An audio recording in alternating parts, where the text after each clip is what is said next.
This facility would not be operational today without the substantial gift given to us by the Aid for Cancer Research.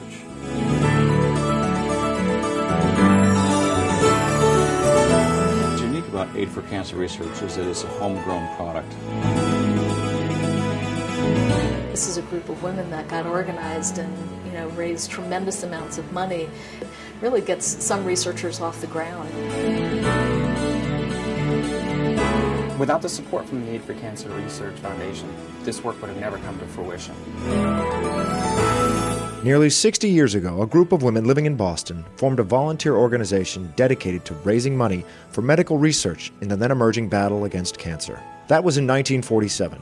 And today, that humble effort has become Aid for Cancer Research, an impressive organization that has raised millions of dollars for cancer research for the most prestigious Boston hospitals, medical schools, and research institutions.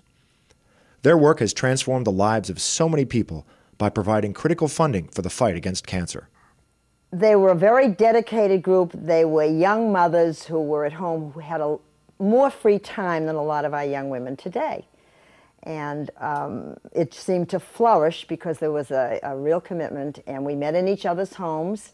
We kept the expenses down to practically nothing other than perhaps postage, a telephone, and stationery. There were no meeting expenses. The monies that we brought in, we gave out, because therefore, without expenses, we could put this money to work. Aid for Cancer Research is still a grassroots organization with no national ties. It's still a labor of love for a group of Boston-based women whose commitment to this important work is as strong today as it was in 1947. But the fight for a cure for cancer is more challenging today, despite the millions of dollars raised nationally to fund research. Much of it done here in Boston, where internationally renowned institutions are the front lines, aided in great measure by Aid for Cancer Research and the women who make much of that research possible. I became associated with Aid for Cancer Research about 7 years ago. My father was diagnosed with non-Hodgkin's lymphoma when I was 14, and obviously that had a huge impact on me.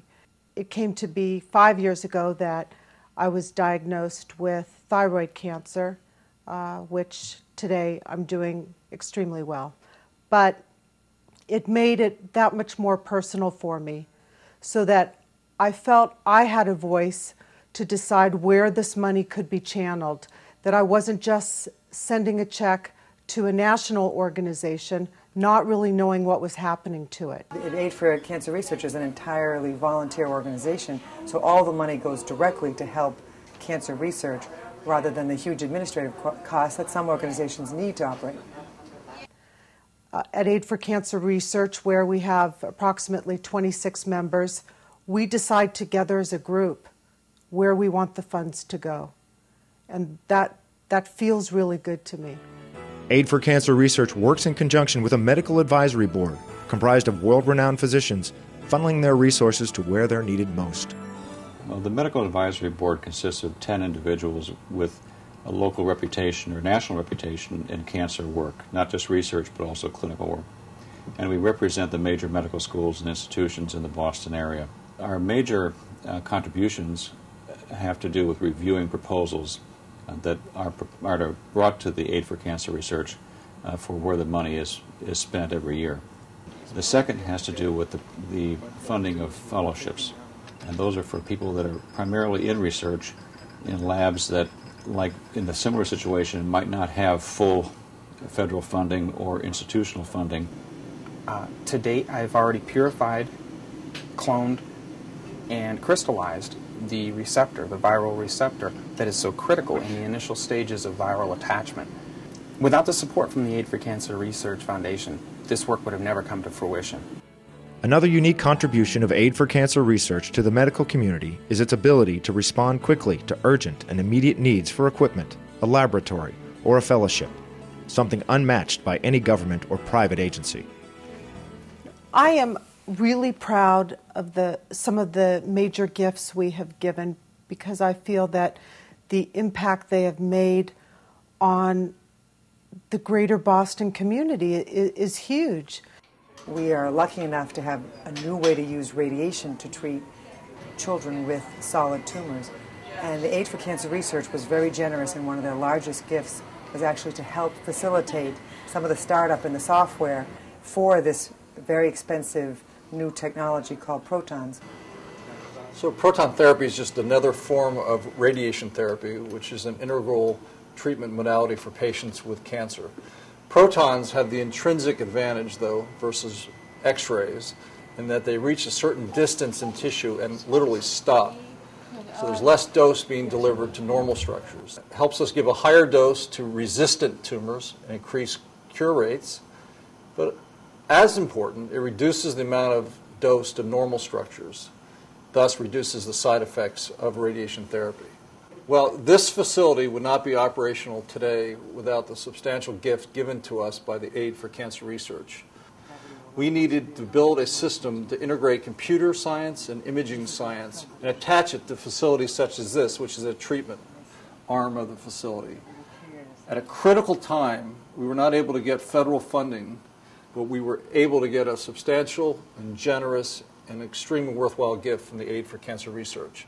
Without that gift, this facility would not be operational today.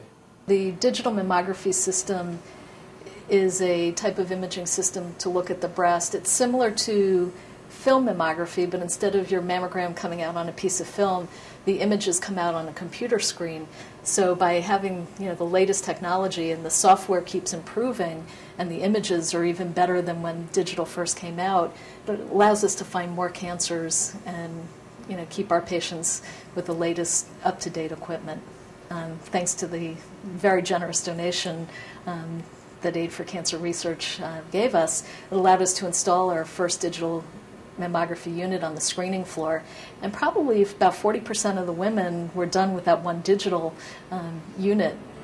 One of their key sources of funding is the Aid for Cancer Research annual fashion show luncheon held at the Marriott Copley Place in Boston. When you walk in the day of the luncheon, I am still in awe as I walk into the room and I see 1,200 women sitting in the room, many of them cancer survivors, coming year after year for the same cause. It gives me chills. It does. It makes me feel like everything we do is totally worth it. This event features world-recognized designers, an elegant luncheon, and great shopping at boutique vendor booths, with 100% of the proceeds going to Aid for Cancer Research. Recently, Aid for Cancer Research recognized Dr. Emil Frey for his over 30 years of service as a board member and a pioneer in chemotherapy. The main thing I want to do is make sure that you people understand how absolutely important you've been, not only to our institution, but to institutions over the years in cancer research. When I came here in 1972, the first organization that supported me significantly was the Aid for Cancer Research. I've been on their board essentially since that time, and it's not easy for me to speak, but I want you to know how grateful I am and how grateful the community is and the world will be for the organizations and activities you've supported. So thank you from all of us, thank you from humanity for all you have done. Well, I would like to think that as a result of our efforts, children, grandchildren, whatever, and certainly for future generations, that maybe someday they can walk away from the research laboratories and say, at last, we've got this under control and we've wiped it out. Aid for Cancer Research appreciates your past support and contributions and hope for your continued support until a cure is found. And remember, when you give to Aid for Cancer Research, you give to the community in which we live.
For more information, visit our website, aidforcancerresearch.org. Please, give to live.